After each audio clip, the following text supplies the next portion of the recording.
இன்னுமாடா இந்த இன்ஸ்டாகிராமில் ஃபாலோவர்ஸ்க்காகவும் லைக்ஸ்க்காகவும் செலவு பண்ணிட்டு இருக்கீங்க அப்படிங்கிற மாதிரி இருக்குது. ஏன் இதை சொல்கிறேன்னா, இன்றைக்கி காலையில் ஒரு மெசேஜ் வந்துச்சு. அதில் என்ன போட்டிருந்துச்சுன்னா, இந்த இந்த வீடியோக்கு லைக்ஸ் மட்டும் போடுங்க, ஒரு ஃபுல் வீடியோ கூட நீங்கள் பார்க்க வேண்டாம், ஒரு வீடியோ ஒரு லைக்குக்கு உங்களுக்கு 150 ருபீஸ் ஜிபே பண்ணுறேன் அப்படின்னு வந்துச்சு.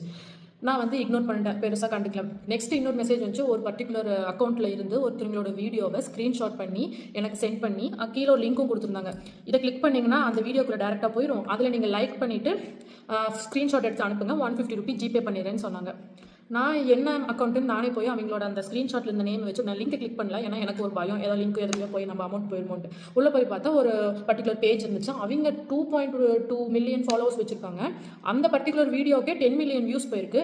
அவங்க இவங்ககிட்ட காசு கொடுக்குற மாதிரி எனக்கு தோணல. இதை ஏன் சொல்கிறேன்னா, உண்மையாலுமே நம்மள மாதிரி ஒரு சின்ன ஒரு இன்ஸ்டாகிராம் சின்ன ஃபாலோவர் குறைவாங்க வந்துட்டு ஒரு லைக்ஸுக்காக ஃபாலோவுக்காக ஒரு ஏஜென்ட் கிட்ட போய் அமௌண்ட்டை கொடுத்து அவன் என்ன பண்ணுவான்னா, யாருனே தெரியாத நம்பர்ஸ் எடுத்து அவங்க கிட்ட உங்கள் ஒரு வீடியோக்கு உங்கள் காசையாக அவங்க கிட்ட கொடுத்து லைக்ஸை வர வச்சு அதை உங்களுக்கு வந்து எங்கனால தான் லைக்ஸ் வந்துச்சுன்னு சொல்கிறதுக்கு, நம்மளே ஒரு வீடியோ எடிட்டரோ இல்லை நல்ல ஒரு மார்க்கெட்டிங் கம்பெனிக்கு நம்ம ஒரு பணத்தை செலவு பண்ணி அந்த வீடியோவை ப்ரமோஷன் பண்ணாலே நமக்கு போதும். இந்த மாதிரி இதை பற்றி நீங்கள் என்ன நினைக்கிறீங்கன்னு கமெண்ட் பண்ணுங்கள். தேங்க்யூ.